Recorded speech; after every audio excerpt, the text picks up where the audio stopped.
రీసెంట్‌గా నేను కాణిపాకం వెళ్ళాను. మా ఫ్యామిలీ మెంబర్స్ అందరితో కలిసి. అక్కడ వెళ్ళాక ఇక్కడ కాణిపాకంలో ముంత మసాలా చాలా స్పెషల్ అని చెప్పారు. యాక్చువల్‌గా ముంత మసాలా అంటే ఏంటో నాకు తెలీదు. అసలెప్పుడు టేస్ట్ కూడా చేయలేదు. కానీ మన సైడ్ ముంత మసాలాని బేల్పూరి అని అంటారంట. సరే అని చెప్పేసి ట్రై చేశాను. టేస్ట్ అయితే చాలా బాగుంది. నాకు చాలా నచ్చింది.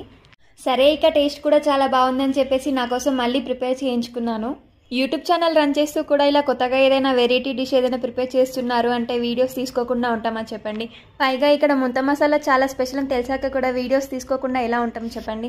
అసలు ఈ ముంత మసాలా అంటే ఏంటి, దాన్ని ఎలా ప్రిపేర్ చేస్తారు, అసలు దాని టేస్ట్ ఎలా ఉంటుందో తెలియని నాలాంటి వాళ్ళు ఇంకెవరైనా ఉంటే ఈ వీడియో వాళ్ళకి ఖచ్చితంగా యూజ్ అవుతుంది అని చెప్పేసి వీడియో అయితే నేను షూట్ చేసుకున్నాను అనమాట.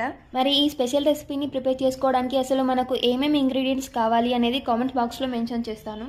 టేస్ట్ అయితే చాలా అంటే చాలా బాగుంది. డెఫినెట్గా ట్రై చేసి చూడండి. ఎగ్జాక్ట్గా ఈ షాప్ లొకేషన్ ఎక్కడ అంటే కాణిపాకంలో శ్రీ వరసిద్ధి వినాయక స్వామి టెంపుల్ పక్కన శివాలయం ఉంటుంది. ఆ శివాలయం ఎంట్రన్స్ ముందర ఫస్ట్ షాప్ ఇదే అనమాట. మీరు కూడా అక్కడికి వెళ్ళినప్పుడు డెఫినెట్గా ట్రై చేయండి. టేస్ట్ చాలా బాగుంటుంది.